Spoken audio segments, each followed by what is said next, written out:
नमस्कार साथियों। कोचिंग वाला के ऑनलाइन डिजिटल प्लेटफॉर्म यूट्यूब पर आपका स्वागत है। मैं हूँ आपका दोस्त अर्जुन और मैं आपके लिए लेकर आया हूँ, आपको पता है, आर्थिक समीक्षा 2021-22 राजस्थान की। उसकी कड़ी में हम पढ़ रहे थे चैप्टर तीसरा, अध्याय तीसरा, ग्रामीण विकास और पंचायती राज। इसके पहले वीडियो को आपने बहुत ज़्यादा लाइक किया, बहुत ज़्यादा उस वीडियो को प्यार दिया, बहुत स्नेह दिया। आपका यही स्नेह, आपका यही प्यार कार्य करने की एक नई ऊर्जा और एक नया मोटिव प्रदान करता है। चलिए आइए उसी कड़ी में हम उसी सिलसिले को आगे बढ़ाते हैं, उसी सिलसिले से जुड़ते हैं। कौन कौन सी योजनाएं ग्रामीण विकास में केंद्र सरकार की राज्य में लागू हुई, कौन कौन सी राज्य सरकार द्वारा लागू हुई। तो पिछले वीडियो में थोड़ा सा रिवीजन करते हैं कि पिछले वीडियो में हमने क्या क्या पढ़ा था। पिछले वीडियो में हमने थोड़ा सा देखा था कि राजीविका क्या है, किस तरह से उसका स्ट्रक्चर है, कब वो गठन हुआ। उसके बाद हमने देखा था मनरेगा, मनरेगा के बारे में पूरा डिटेल से पढ़ा था। और उसके बाद हमने एक और देखा था प्रधानमंत्री आवास योजना ग्रामीण।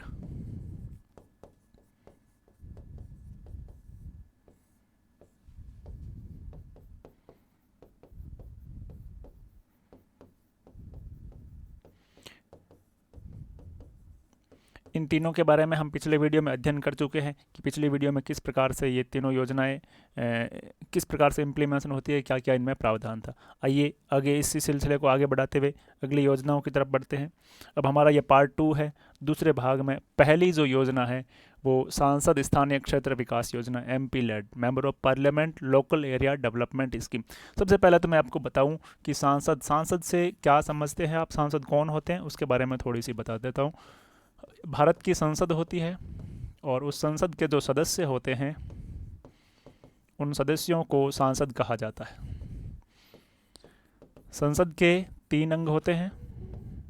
पहला भारत का राष्ट्रपति, दूसरा एक सदन होता है लोकसभा, और तीसरा राज्यसभा। यह सब हम पॉलिटी में बहुत विस्तार से पढ़ेंगे। राज्यसभा राज्यों का प्रतिनिधित्व करती है।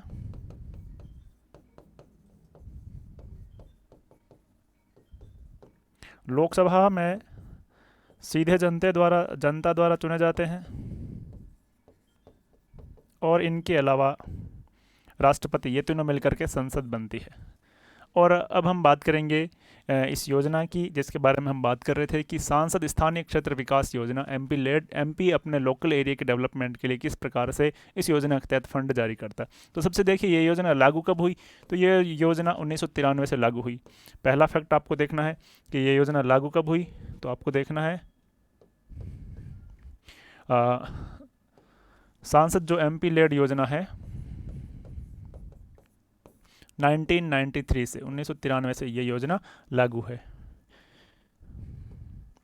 दूसरा, इसका क्रियान्वयन कौन कर रहा है। तो भारत सरकार का जो एक मंत्रालय है, सांख्यिकी एवं कार्यक्रम कार्यान्वयन मंत्रालय, MOSPI, ministry of statistics and programme implementation के द्वारा ये योजना चलाई जा रही है। अब देखिए इस योजना के तहत जो फंड मिलता है वो 5 करोड़ रुपए तक के विकास कार्य, 5 करोड़ तक की राशि की अनुशंसा है जिला कलेक्टर को सांसद अपने निर्वाचन क्षेत्र में, अपने संसदीय क्षेत्र में भेज सकता है। देखिए कैसे लोकसभा का जो सांसद है वो अपना जो निर्वाचन क्षेत्र है जहाँ से वो जीत करके आया है उसके विकास के कार्यों के लिए जिला कलेक्टर को अनुशंसा कर सकता है। लेकिन राज्यसभा की स्थिति में जब राज्यसभा का सांसद का दायरा पूरा राज्य होता है तो वो पूरे राज्य में कहीं पर भी इसकी अनुशंसा कर सकता है।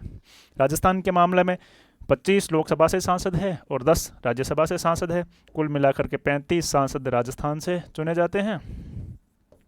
तो इन 25 में से जो लोकसभा के सांसद है, लोकसभा के जो सदस्य है, वो अपने निर्वाचन क्षेत्र में ही, आपको पता होना चाहिए, एक बात ध्यान रखें कि राजस्थान में विधानसभा की 200 सीटें हैं और लोकसभा की 25 सीटें हैं, यानी कि प्रत्येक लोकसभा क्षेत्र में 8 विधानसभा की सीटें हैं। और उन सीटों में, उन अपने संसदीय क्षेत्र में लोकसभा का जो MP है वो उसके विकास के लिए 5 करोड़ तक की राशि का सिफारिश, अनुशंसा जिला कलेक्टर को कर सकता है। कहाँ पर? अपने संसदीय क्षेत्र में। और राज्यसभा का जो सांसद है वो कहाँ पर? वो पूरे राज्य में कहीं पर भी वो इसकी सिफारिश कलेक्टर को, जिला कलेक्टर को कर सकता है। आगे बढ़ते हैं। इसकी एक बड़ी खास विशेषता है कि यदि देश में गंभीर प्राकृतिक आपदा की स्थिति हो तो सांसद अपने संसदीय क्षेत्र से या राज्य के बाहर भी देश में कहीं पर भी 1 करोड़ तक की राशि का व्यय कर सकते हैं। कितना? 1 करोड़। किस स्थिति में? गंभीर प्राकृतिक आपदा की स्थिति में। सामान्यतया सांसद अपने निर्वाचन क्षेत्र में ही इस राशि का व्यय कर सकता है, उसके विकास की योजनाएं चला सकता है, लेकिन यदि देश में कहीं पर भी गंभीर प्राकृतिक आपदा की स्थिति हो गई तो वहां पर 1 करोड़ रुपए की राशि है वो उसके लिए दे सकता है। आगे देखिए, इस योजना का मुख्य उद्देश्य क्षेत्र के विकास के लिए सामाजिक एवं आधारभूत सुविधाओं तथा जन उपयोगी परिसंपत्तियों का निर्माण करना है। आगे इसके ऐसी परिसंपत्तियों का स्वामित्व सरकार के पास होगा। ऐसी जो परिसंपत्तियां एमपी लेड से बनाई जाएगी उसका मालिक कौन होगा? तो उसका मालिक सरकार होगी। सांसद द्वारा प्रस्तावों के अनुसार कार्यों की सभी स्वीकृतियां प्रस्ताव प्राप्ति के 75 दिवस के भीतर जिला कलेक्टर द्वारा प्रदान की जाएगी। यानी कि जो अनुशंसा एमपी करेगा विकास के लिए अपने क्षेत्र में, तो उसके अनुशंसा करने के 75 दिन के भीतर भीतर कलेक्टर उस पर स्वीकृति प्रदान कर देगा। यहाँ एक महत्वपूर्ण बात है कि कोरोना महामारी के कारण, जो कोविड का प्रकोप था, उसके कारण इस योजना को 2 साल के लिए सस्पेंड कर दिया गया। 2 साल के लिए इस योजना को निलंबित कर दिया गया था। 2 साल 2020-21 और 2021-22। हालांकि अब इसे पुनः चालू कर दिया गया है।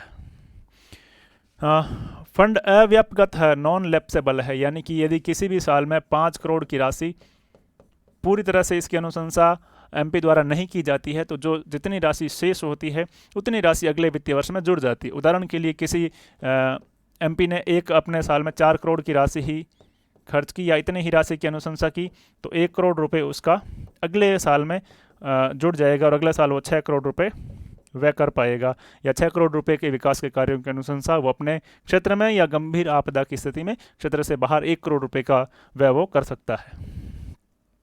यह था केंद्र सरकार द्वारा संचालित राज्य में ग्रामीण विकास मंत्रालय द्वारा प्रायोजित योजना। अब इसी प्रकार की सेम राज्य सरकार द्वारा प्रायोजित योजना MLA LAD, member of parliament local area development, member of legislative assembly और लोकल एरिया डेवलपमेंट, ये राज्य सरकार की प्रमुख योजना है। वो भारत सरकार की थी, ये राज्य सरकार की है। इसमें राशि 5 करोड़ रुपए है। पहले ये 2.25 करोड़ थी, अब इसमें राशि को बढ़ा करके 5 करोड़ रुपए कर दिया गया है। इसका उद्देश्य स्थानीय आवश्यकता अनुसार आधारभूत संरचना का विकास, जनोपयोगी परिसंपत्तियों का निर्माण और विकास के क्षेत्रीय संतुलन को दूर करना, लगभग वही उद्देश्य है।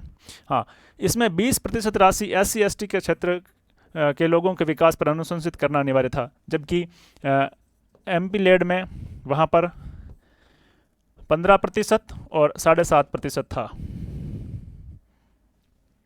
एक लाइन छूट गई थी एमपी लेड में कि कुल फंड का आपको 15% SC के लोगों के विकास के लिए और 7.5% ST के लोगों के विकास के लिए करना जरूरी है। यहाँ पर MLA लेड में आपको 20% राशि SC/ST लोगों के विकास पर अनुशंसित करना अनिवार्य है। तो देखिए तुलनात्मक रूप से एमपी लेड में और MLA लेड में क्या फ़र्क है, कौन कौन सी राशि कहाँ कहाँ पर आपको खर्च करना है। तो यहाँ पर 15% राशि आपको SC इलाके के लिए और 7.5% राशि ST, इन दोनों वर्गों के लिए, अनुसूचित जाति और अनुसूचित जनजाति लोगों के लिए विकास के लिए खर्च करना जरूरी है। और यहाँ पर कुल मिलाकर के MLA लेड में 20% जो राशि है वो आपको SC/ST दोनों के क्षेत्र के दोनों के लोगों के विकास के लिए आपको व्यय करना जरूरी है। तो ये दोनों में बहुत माइनर सा अंतर है, इसको ध्यान में रखना। इसको 2021-22 हेतु आवंटित राशि में से प्रत्येक MLA द्वारा 1.75 करोड़ यानी कि लगभग 1.25 करोड़ रुपए की जो राशि है वो स्वास्थ्य आधारभूत संरचना पर संबंधित कार्यों से ही किया जा सकता है। यानी कि आपको हेल्थ इंफ्रास्ट्रक्चर में अनुशंसा करने के लिए बाध्य है। कितने? 5 करोड़ में से 1.75 करोड़ रुपए। ऐसा कोरोना महामारी के कारण किया गया था। कोविड के दौरान हमने देखा कि किस प्रकार से हेल्थ इंफ्रास्ट्रक्चर उसकी समृद्धि की आवश्यकता हमें महसूस हुई। तो इस योजना से 1.75 करोड़ रुपए प्रति वर्ष की अनुशंसा है जो हेल्थ सेक्टर में करना अनिवार्य कर दिया गया। और विधायक अपने निर्वाचन क्षेत्र में ही व्यय कर सकता है। तो देखिए दोनों में हम एक बार तुलनात्मक रूप से अध्ययन कर लेते हैं कि क्या क्या फ़र्क है। MP लेड और MLA लेड। देखिए MP लेड कौन चलाता है, कौन क्रियान्वित करता है, भारत सरकार, और MLA लेड राज्य सरकार।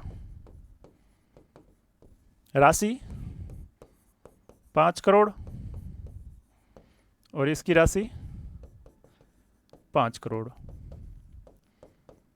लेकिन उस 5 करोड़ में से आपको 1.75 करोड़ रुपए है वो हेल्थ सेक्टर में उसकी अनुशंसा करनी ज़रूरी है।